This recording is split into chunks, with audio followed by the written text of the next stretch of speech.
nesta segunda e última série, vai andar Maria Miron, Guilherme Rocha de Santos,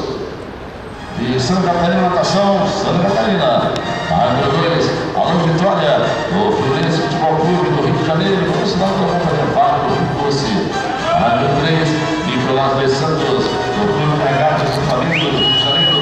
do sinal dos Correios, Maria 4, Bruno Fratos, do Pinheiro e Sabesco de São Paulo, do sinal dos Correios,